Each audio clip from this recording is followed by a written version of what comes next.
Hello friends, ನಮಸ್ತೆ. Welcome to Nagaveni Achar's kitchen. ಇವತ್ತಿನ video ನಮ್ಮ ಫಾರ್ಮ್ ಹೌಸ್ ವ್ಲಾಗ್ ಅನ್ನ ನೋಡೋಣ. ಇವತ್ತು ಬ್ರೇಕ್ಫಾಸ್ಟ್ಗೆ ಸೋಯಾ ಚಂಕ್ಸ್ ಮತ್ತೆ ಕ್ಯಾರೆಟ್ ಎಲ್ಲ ಹಾಕಿ ಪಲಾವ್ ಮಾಡಿದ್ದೆ. ಸೋಯಾ ಚಂಕ್ಸ್ ನಾನಿಲ್ಲಿ ತುಂಬಾ ಚಿಕ್ಕದಾಗಿ ಬರುತ್ತೆ, ಮಿನಿ ಚಂಕ್ಸ್ ಅಂತ ಹೇಳ್ತೀವಿ, ಇದನ್ನ ಬಳಸ್ಕೊಂಡು ಮಾಡಿದ್ದೆ. ಟೇಸ್ಟ್ ಮಾತ್ರ ಸೂಪರ್ ಆಗಿತ್ತು. ಚಿಕ್ಕದಾಗಿರುವಂತ ಸೋಯಾ ಚಂಕ್ಸ್ ಸಿಗ್ಲಿಲ್ಲ ಅಂತ ಹೇಳಿದ್ರೆ ದೊಡ್ಡ ಸೈಜ್ ಸಿಗುವಂತ ರೆಗ್ಯುಲರ್ ಸೋಯಾ ಚಂಕ್ಸ್ನೇ ನಾವು ಬಿಸಿನೀರಲ್ಲಿ ಹಾಕಿ ಅದಾದ್ಮೇಲೆ 2 ಭಾಗಗಳಾಗಿ ಕಟ್ ಮಾಡಿಕೊಂಡು ಸಹ ನಾವು ಪಲಾವ್ಗೆ ಹಾಕೋಬಹುದು. ಆದರೆ ಡೈರೆಕ್ಟ್ ಆಗಿ ಈ ತರ ಸಣ್ಣ ಸಣ್ಣ ಸೋಯಾ ಚಂಕ್ಸ್ ಹಾಕಿದ್ರೆ ಟೇಸ್ಟ್ ಮಾತ್ರ ಸೂಪರ್ ಆಗಿರುತ್ತೆ. ಹಾಗೇನೆ ಇದ್ರ ಜೊತೆಗೆ ನಮ್ಮ ಮನೆಯಲ್ಲಿ ಸಮ್ಮರ್ ಸ್ಪೆಷಲ್ ಗಂಜಿ ಮಾಡಿದೀನಿ. ಇದಕ್ಕೆ ತೆಲುಗುನಲ್ಲಿ ಸದ್ದನ್ನಂ ಅಂತ ಹೇಳ್ತಾರೆ, ಅಂದ್ರೆ ತಂಗಳನ್ನ ಅಂತ ಹೇಳ್ತಾರೆ. ರಾತ್ರಿ ಉಳಿದಿರುವಂತ ಅನ್ನಕ್ಕೆ ರಾತ್ರಿನೇ ಇದಕ್ಕೆ ಮೊಸರು ಎಲ್ಲ ಹಾಕಿ ಎಪ್ಪಾಕಿ ಇಟ್ಬಿಡ್ಬೇಕು. ಬೆಳಗ್ಗೆನೆ ಇದ್ದು ಖಾಲಿ ಹೊಟ್ಟೆಲಿ 2 ಗ್ಲಾಸ್ ಕುಡಿದ್ರೆ ಮಾತ್ರ ತುಂಬಾನೇ ಶಕ್ತಿ ಬಲ ಅಂತ ಹೇಳ್ತೀವಿ. ಇದಕ್ಕೆ ಹಸಿ ಈರುಳ್ಳಿ, ಹಸಿಮೆಣಸಿನಕಾಯಿ ಇವೆಲ್ಲ ಹಾಕಿರ್ತೀವಿ. ಟೇಸ್ಟ್ ಮಾತ್ರ ತುಂಬಾನೇ ಚೆನ್ನಾಗಿರುತ್ತೆ. ಗುಡ್ ಬ್ಯಾಕ್ಟೀರಿಯಾಸ್ ಫಾರ್ಮ್ ಆಗಿರುತ್ತೆ. ಹಾಗೆ ಗಟ್ ಹೆಲ್ತ್ಗೆ ತುಂಬಾನೇ ಒಳ್ಳೆಯದು. ಬ್ರೇಕ್ಫಾಸ್ಟ್ ಎಲ್ಲ ಆಯ್ತು. ಈಗ ತೋಟದ ಮನೆಗೆ ಹೋಗೋಣ ಅಂತ ಹೇಳಿ ಹೋಗ್ತಾ ಇದೀವಿ. ತೋಟದ ಮನೆಗೆ ಹೋಗಿ ಸುಮಾರು 2 ವಾರದ ಮೇಲೆ ಆಗಿದೆ. ಲಾಸ್ಟ್ ವೀಕ್ ಎಲ್ಲ ಫುಲ್ ನಾವು ಟೂರ್ಗೆ ಹೋಗಿದ್ವಿ, ಕಾಶಿ ಯಾತ್ರೆಗೆ ಹೋಗ್ತೀವಿ ಅಂತ ನಾನು ನಿಮ್ಗೆ ಲಾಸ್ಟ್ ವಿಡಿಯೋದಲ್ಲಿ ಹೇಳಿದ್ನಲ್ವಾ. ಸೊ ನಿನ್ನೆ ಅಷ್ಟೇ ಬಂದಿರೋದು ಟೂರಿಂದ. ಸ್ಕಿನ್ ಕಾಂಪ್ಲೆಕ್ಷನ್ ಎಲ್ಲ ತುಂಬಾ ಚೇಂಜ್ ಆಗ್ಬಿಟ್ಟಿದೆ, ಒಂಥರ ಕಪ್ಪಾದಂಗ ಆಗ್ಬಿಟ್ಟಿದೆ, ಸನ್ ಟ್ಯಾನ್ ಅಂತ ಹೇಳ್ತೀವಲ್ವಾ. ಎನರ್ಜಿ ಕೂಡ ಸ್ವಲ್ಪ ಲೋ ಅನಿಸ್ತಿದೆ ಇವತ್ತು, ಯಾಕಂದ್ರೆ ಟೂರ್ಗೆಲ್ಲ ಹೋಗಿ ಬಂದ್ಮೇಲೆ ಸ್ವಲ್ಪ ಸುಧಾರಿಸ್ಕೊಳ್ಳೋ ತರ ಆಗಿದೆ. ಆದ್ರೂ ಒಂದ್ಸತಿ ಫಾರ್ಮ್ ಹೌಸ್ ಕಡೆ ಹೋಗಿ ಬಂದ್ಬಿಡೋಣ ಅಂತ ಹೇಳಿ ಹೊರಟಿದೀವಿ. ನಮ್ ಟೂರ್ ಮಾತ್ರ ತುಂಬಾನೇ ಚೆನ್ನಾಗಿತ್ತು. ಹಾಗೇನೆ ಎಲ್ಲ ದೇವರುಗಳ ದರ್ಶನನೇ ತುಂಬಾನೇ ಚೆನ್ನಾಗಾಯ್ತು. ರೀಸೆಂಟ್ ಆಗಿ ಪಹಲ್ಗಾಮ್ ಇನ್ಸಿಡೆಂಟ್ ನಡೀತು. ಅದಾದ್ಮೇಲೆ ಇಂಡಿಯಾ ಪಾಕಿಸ್ತಾನ್ ವಾರ್ ಕೂಡ ನಡೀತು. ನಾವು ಟೂರ್ನಲ್ಲಿ ಸಿಕ್ಕಾಕೊಂಡ್ಬಿಟ್ಟಿದ್ವಿ. ನಾವು ಬರುವಂತ ಫ್ಲೈಟ್ಸ್ ಎಲ್ಲ ಫುಲ್ ಕ್ಯಾನ್ಸಲ್ ಆಗ್ಬಿಟ್ಟಿತ್ತು. ನಾವಲ್ಲಿ ನೆಮ್ಮದಿಯಾಗಿದ್ರು ನಮಗೆ ಫೋನ್ ಕಾಲ್ ಮಾಡಿ ಮಾಡಿ ತುಂಬಾನೇ ಹಿಂಸೆ ಇಟ್ಬಿಟ್ರು.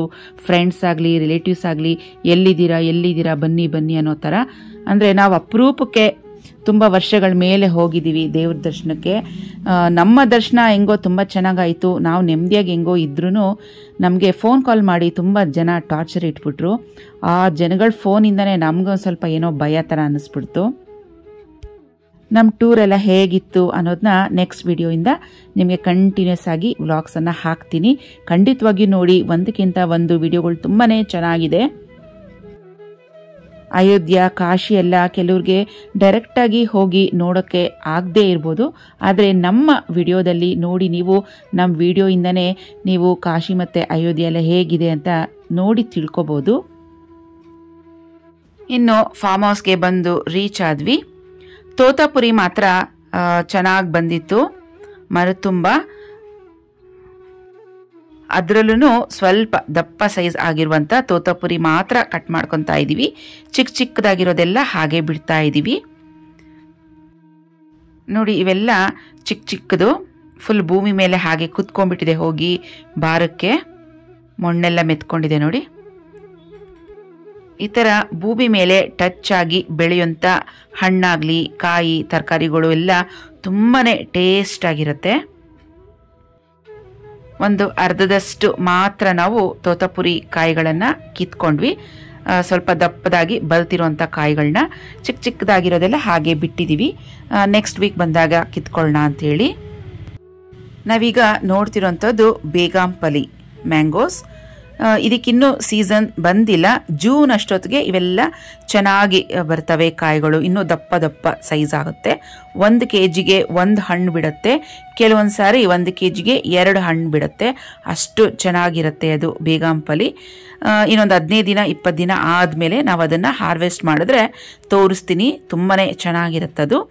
ಜೂನ್ ತಿಂಗಳಲ್ಲಿ ಮಾಡಿದ್ರೆ ಚೆನ್ನಾಗಿ ಬರುತ್ತದು. ಇದು ಇನ್ನೊಂದು ಮರದ್ದು ತೋತಾಪುರಿ ಕಾಯಿ. ಅಂದ್ರೆ ಇದೊಂಥರ ಶೇಪ್ ತುಂಬಾನೇ ಚೆನ್ನಾಗಿರುತ್ತೆ. ಗಿಳಿ ಮೂಗು ಅಂತ ಹೇಳ್ತೀವಲ್ವಾ, ಆ ಶೇಪ್ನಲ್ಲಿ ಬಂದಿರುತ್ತೆ ತೋತಾಪುರಿ. ಇದು ತುಂಬಾನೇ ಟೇಸ್ಟಿ ಆಗಿರುತ್ತೆ. ಇದು ಈ ವರ್ಷನೇ ಮೊದಲನೇ ಸಾರಿ ಬಿಡ್ತಿರೋಂಥದ್ದು ಕಾಯಿಗಳು. ಅಂದ್ರೆ ಈ ಮರ ಹಾಕಿ 2 ವರ್ಷ ಆಗಿದೆ, ಬೇಗನೆ ಫಲ ಕೊಡ್ತು. ಈ ತೋತಾಪುರಿ ಸಸಿನ ನಾವು ಹೊಸಕೋಟೆಯಿಂದ ತರಿಸಿರುವಂಥದ್ದು. ಅಂದರೆ ಹೊಸಕೋಟೆ ಆ ಕಡೆ ಎಲ್ಲ ಶ್ರೀನಿವಾಸಪುರ ಅಲ್ಲೆಲ್ಲ ಮ್ಯಾಂಗೋಸ್ಗೆ ತುಂಬ ಫೇಮಸ್ ಅಲ್ವಾ. ಹಾಗಾಗಿ ಅಲ್ಲಿಂದನೇ ಈ ಸಸಿಯನ್ನ ತರಿಸಿ ಹಾಕಿದ್ವಿ. ಇದು ಫೇಲ್ಯೂರ್ ಆಗಲಿಲ್ಲ, ಸಕ್ಸಸ್ ಆಯಿತು. ಅಂದರೆ 2 ವರ್ಷಕ್ಕೇ ಫಲ ಕೊಡ್ತು, ನೀವು ನೋಡ್ಬೋದು ಅಲ್ವಾ. ಈ ಮರದಲ್ಲೂ ಅಷ್ಟೇ ಸ್ವಲ್ಪ ದಪ್ಪ ಸೈಜ್ನಲ್ಲಿ ಇರುವಂಥ ಕಾಯಿಗಳನ್ನ ಮಾತ್ರ ಕಿತ್ಕೊತಾ ಇದ್ದೀವಿ. ಇನ್ನು ಚಿಕ್ಕ ಚಿಕ್ಕದಾಗಿರೋದು ಹಾಗೆ ಬಿಡ್ತಿದ್ದೀವಿ. ಇನ್ನು ಸ್ವಲ್ಪ ದಿನ ಆದಮೇಲೆ ಹಾರ್ವೆಸ್ಟ್ ಮಾಡ್ತೀವಿ. ಮಾವಿನ ಹಣ್ಣಿನ ಸೀಸನ್ ಬಂದರೆ ಮಾವಿನ ಹಣ್ಣು ತಿನ್ನೋದಕ್ಕೆ ಹೇಗೆ ಖುಷಿ ಪಡ್ತೀವೋ, ಹೇಗೆ ಸಂಭ್ರಮನೋ, ಹಾಗೆಯೇ ನಾವೇ ಬೆಳೆಸಿರುವಂಥ ಮಾವಿನ ಸಸಿ, ಮಾವಿನ ಮರ, ಮಾವಿನ ಹಣ್ಣು, ಅದ್ರ ಜೊತೆಗೆ ಸೆಲ್ಫಿ ತಗೊಳ್ಳೋದ್ರಲ್ಲಿ ಇರುವಂಥ ಖುಷಿ ಮಾವಿನ ಹಣ್ಣು ತಿನ್ನೋದ್ರಲ್ಲೂ ಸಿಗೋದಿಲ್ಲ. ಅಷ್ಟು ಖುಷಿ ಆಗುತ್ತೆ ನಮಗೆ. ಈ ಸಲ ವಾಟರ್ ಆ್ಯಪಲ್ ಅಂತೂ ನಮಗೆ ಸರಿಯಾಗಿ ಸಿಗಲೇ ಇಲ್ಲ.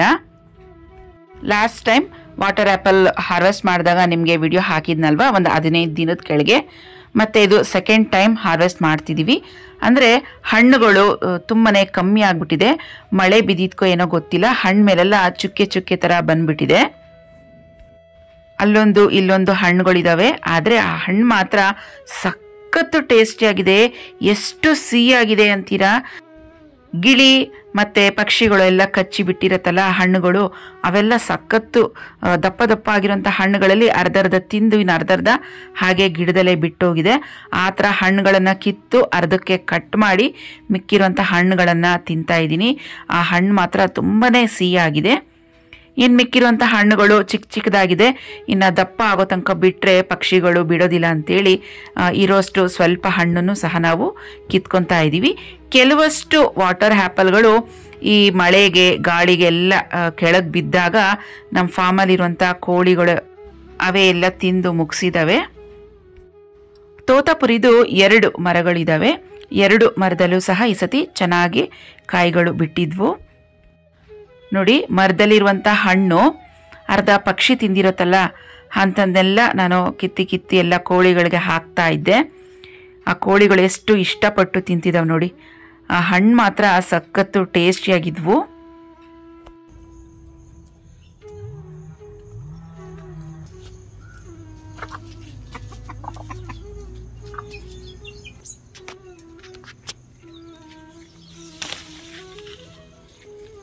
ತೊಳ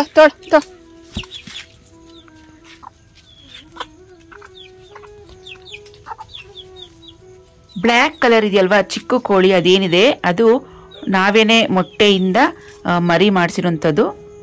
ನಾಟಿ ಮೊಟ್ಟೆಗಳನ್ನು ಕಾವ್ಗಿಟ್ಟಿದ್ವಿ, 21 ಡೇಸ್ ಏನೋ ಇಟ್ಟಿದ್ವಿ. ಹಾಗಾಗಿ ಅದರಲ್ಲಿ ಒಂದು 10 ರಿಂದ 15 ಮೊಟ್ಟೆಗಳಿಟ್ಟಿದ್ವಿ. ಅದರಲ್ಲಿ 8-9 ಏನೋ ಸಕ್ಸಸ್ಫುಲ್ ಆಗಿ ಮರಿಗಳಾಗಿ ಬಂದಿದ್ದಾವೆ. ಅವು ಎಷ್ಟು ದೊಡ್ಡದಾಗಿದ್ದಾವೆ ನೋಡಿ. ಅದಕ್ಕೆ ಒಂದು 2-3 ತಿಂಗಳು ಇರ್ಬೋದು ಏಜ್ ಅಷ್ಟೇ. ಪ್ಯೂರ್ ನಾಟಿ ಕೋಳಿ ಬ್ರೀಡ್ ಇದು. ಮಲ್ಲಿಗೆ ಹೂವು ನೋಡಿ, ಎಲ್ಲ ಗಿಡದಲ್ಲೇ ಒಣಗೋಗಿದ್ದಾವೆ. ಒಂದು ವಾರದಿಂದ ಯಾರೂ ಕಿತ್ತಿಲ್ಲ ಹೂಗಳನ್ನು. ಗಿಡದಲ್ಲೇ ಹಾಗೆ ಒಣಕೊಂಡು ಡ್ರೈ ಆಗಿ ಎಲ್ಲ ಕೆಳಗೆ ಬಿದ್ದೋಗಿದ್ದಾವೆ. ಅಂದರೆ 5 ಸುತ್ತು ಮಲ್ಲಿಗೆ ಹೂವು ಅಂತ ಹೇಳ್ತೀವಲ್ವ, ಅದ್ರದ್ದು. ಲಾಸ್ಟ್ ಟೈಮ್ ನುಗ್ಗೆಕಾಯಿ ಎಲ್ಲ ಹಾರ್ವೆಸ್ಟ್ ಮಾಡಿದಾಗ ನಿಮಗೆ ವಿಡಿಯೋದಲ್ಲಿ ಶೇರ್ ಮಾಡಿದ್ನಲ್ವಾ. ನೋಡಿ, ಈ ಮರದಲ್ಲಿ ನಾಟಿ ನುಗ್ಗೆಕಾಯಿ ಅಂತ ಹೇಳ್ತೀವಿ. ತುಂಬ ಪುಟ್ಟು ನುಗ್ಗೆಕಾಯಿ, ಒಂದು ಮೊಳಕ್ಕಿಂತ ಕಮ್ಮಿನೇ ಬರುತ್ತೆ, ಅರ್ಧ ಮೊಳದಷ್ಟು ಅಂತ ಲೆಕ್ಕ ಹಾಕ್ಬೋದು. ಟೇಸ್ಟ್ ಮಾತ್ರ ತುಂಬಾ ಚೆನ್ನಾಗಿರುತ್ತೆ. 2 ಬಿಟ್ಟಿದ್ವಿ ಅಷ್ಟೇ ಇದರಲ್ಲಿ. ಅಂದರೆ ಪೂರ್ತಿ ಮರದಲ್ಲಿ ಕಾಯಿಗಳನ್ನ ಕೀಳೋದು ಬೇಡ, ಬೋರ್ಡ್ ಕಾಣುತ್ತೆ ಅಂತ ಹೇಳಿ 2 ಕಾಯಿಗಳನ್ನು ಬಿಟ್ಟಿದ್ವಿ. ಆ 2 ಕಾಯಿಗಳನ್ನು ನೋಡ್ಬೋದು ನಾವು ಮರದಲ್ಲಿ. ಸ್ವಲ್ಪ ನುಗ್ಗೆ ಸೊಪ್ಪನ್ನು ಸಹ ಕಿತ್ಕೊತಾ ಇದ್ದೀನಿ. ಅಂದರೆ ಸ್ವಲ್ಪ ನುಗ್ಗೆ ಸೊಪ್ಪು, ಕರಿಬೇವು ಇವೆಲ್ಲ ಹಾಕಿ ಚಟ್ನಿ ಪುಡಿ ಮಾಡೋಣ ಅಂಥೇಳಿ ಎಲ್ಲ ಕಿತ್ಕೊತಾ ಇದ್ದೀನಿ. ನೋಡಿ, ಕರಿಬೇವು ಗಿಡ ಎಷ್ಟು ಚೆನ್ನಾಗಿ ಬಂದಿದೆ. ಈ ಸತಿ ಸ್ವಲ್ಪ ಹೈಟ್ ಆಗಿಬಿಟ್ಟಿದೆ. ನಾನೇ ಸುಮಾರು ಸಲ ನರ್ಸರಿಯಿಂದ ಕರಿಬೇವು ಗಿಡ ತಂದು ಹಾಕಿದ್ದೆ, ಅದು ಬರಲೇ ಇಲ್ಲ. ಆದರೆ ಈ ಕರಿಬೇವು ಗಿಡ ಮಾತ್ರ ಅದಾಗದೇ ಉಟ್ಕೊಂಡಿರೋದು, ಆದರೆ ಚೆನ್ನಾಗಿ ಬರ್ತಿದೆ.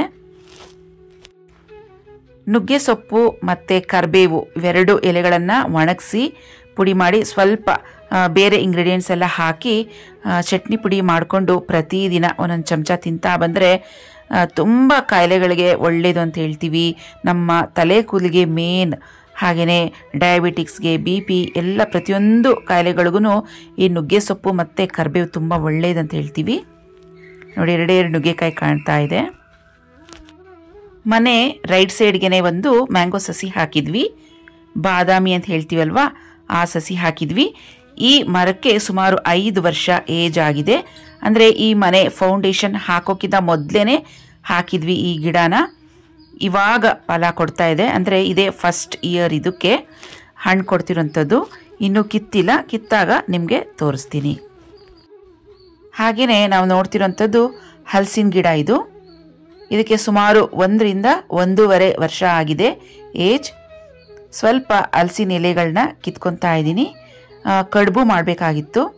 ಇದರಲ್ಲಿ ಕಡುಬು ಮಾಡ್ತೀನಿ. ತುಂಬಾ ಟೇಸ್ಟಿಯಾಗಿರುತ್ತೆ, ಸಖತ್ತಾಗಿರುತ್ತೆ. ರೆಸಿಪಿ ಒಂದ್ಸಲ ನಿಮ್ಮ ಜೊತೆಗೆ ಶೇರ್ ಮಾಡ್ಕೋತೀನಿ. ಖಂಡಿತವಾಗಿಯೂ ನೀವು ಕೂಡ ಟ್ರೈ ಮಾಡಿ. ಹಲಸಿನ ಕಡುಬು ಅಂತ ಹೇಳ್ತೀವಿ. ಫ್ರೆಶ್ ಆಗಿತ್ತು ಎಲೆಗಳು, ಹಾಗಾಗಿ ಸ್ವಲ್ಪ ಎಲೆಗಳನ್ನ ಕಿತ್ಕೊತಾ ಇದ್ದೀನಿ. ಸ್ವಲ್ಪ ದೊಡ್ಡ ಸೈಜ್ ಇರುವಂಥ ಹಲಸಿನ ಎಲೆಗಳು ಬೇಕಾಗಿತ್ತು, ಹಾಗಾಗಿ ಹುಡುಕಿ ನೋಡಿಕೊಂಡು ನಿಧಾನಕ್ಕೆ ಕಿತ್ಕೊತಾ ಇದ್ದೀನಿ. ಹಲಸಿನ ಕಡುಬು ತುಂಬ ಹಳೆಯ ಕಾಲದ ರೆಸಿಪಿ ಅಂತ ಹೇಳ್ಬೋದು. ಏನೇ ಆದ್ರೂ ಹಳೆಯ ಕಾಲದ ರೆಸಿಪಿಗಳು ತುಂಬಾ ಟೇಸ್ಟಿಯಾಗಿರುತ್ತೆ. ನನಗಂತೂ ಸಖತ್ ಇಷ್ಟ ಆಗುತ್ತೆ. ಅದು ಅಲ್ಲದೆ ಹಳೆ ಕಾಲದಲ್ಲಿ ಸೌದೆ ಒಲೆಯಲ್ಲಿ ಅಡುಗೆಗಳನ್ನು ಮಾಡ್ತಿದ್ರಲ್ವಾ, ಅದಿನ್ನೂ ಟೇಸ್ಟಲ್ಲಿ ಸೂಪರ್ ಅಂತ ಹೇಳ್ಬೋದು. ಹಾಗೆ ಹೆಲ್ತಿ ಕೂಡ ಅಂತ ಹೇಳ್ತೀನಿ. ತೋಟದಲ್ಲಿ ಬಿಟ್ಟಿದಂಥ ಹೂಗಳನ್ನೆಲ್ಲ ಕಿತ್ತು ದೇವ್ರ ಪೂಜೆ ಮಾಡಿದ್ವಿ. ಸಾಕಷ್ಟು ದಾಸವಾಳ, ಗುಲಾಬಿ ಎಲ್ಲ ಬಿಟ್ಟಿದ್ವು. ಅವುಗಳೆಲ್ಲ ದೇವ್ರಿಗಿಟ್ಟು ಪೂಜೆ ಮಾಡಿದ್ವಿ. ಈಗ ಹೊರಡೋ ಟೈಮ್ ಬಂದಿದೆ. ನಮ್ಮ ಚರಣ್ ಫ್ರೆಂಡ್ಸ್ ಕೂಡ ಬಂದಿದ್ದರು ನಮ್ಮ ಜೊತೆಗೇ. ಫಾರ್ಮ್ ಹೌಸ್ ನೋಡ್ತೀವಿ ಅಂತೇಳಿ ಅವ್ರನ್ನೂ ನಮ್ಮ ಜೊತೆಗೇ ಕಾರಲ್ಲಿ ಕರ್ಕೊಂಬಂದಿದ್ವಿ. ಸೊ ಈಗ ಎಲ್ಲ ಹೊರಡ್ತಾ ಇದ್ದೀವಿ. ಒಂದು ಅರ್ಧದಷ್ಟು ಮಾತ್ರ ತೋತಾಪುರಿ ಕಾಯಿಗಳನ್ನು ಕಿತ್ಕೊಂಡಿದ್ದೀವಿ. ಇನ್ನು ಮಿಕ್ಕಿರುವಂಥ ಬಾದಾಮಿ ಮತ್ತು ಬೇಗಂಪಲಿ ಈ ಥರ ಹಣ್ಣುಗಳನ್ನು ಇನ್ನೂ ಕಿತ್ತಿಲ್ಲ. ಅವಕ್ಕೆ ಇನ್ನೂ ಒಂದು ಸ್ವಲ್ಪ ಟೈಮ್ ಬೇಕು ಹಣ್ಣಾಗೋದಕ್ಕೆ.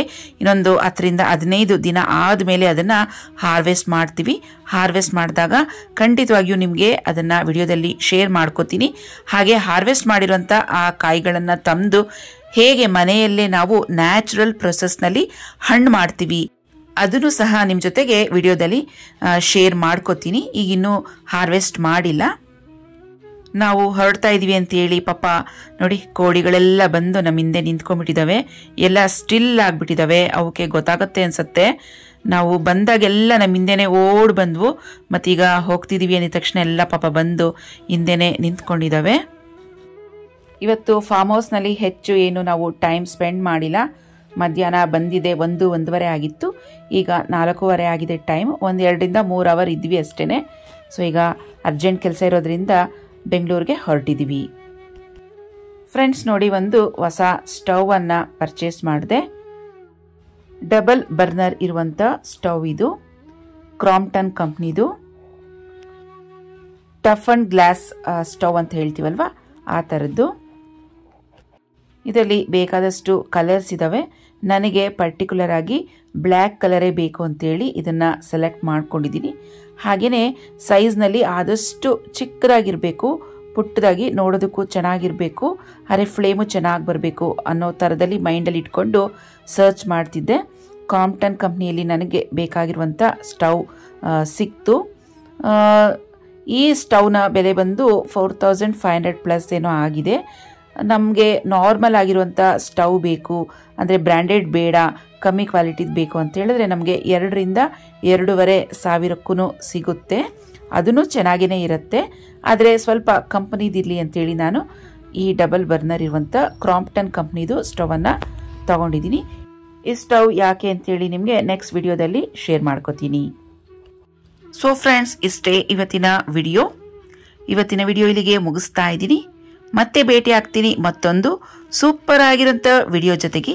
ಅಲ್ಲಿವರೆಗೂ ಟೇಕ್ ಕೇರ್. ಬಾಯ್ ಫ್ರೆಂಡ್ಸ್, ನಮಸ್ತೆ.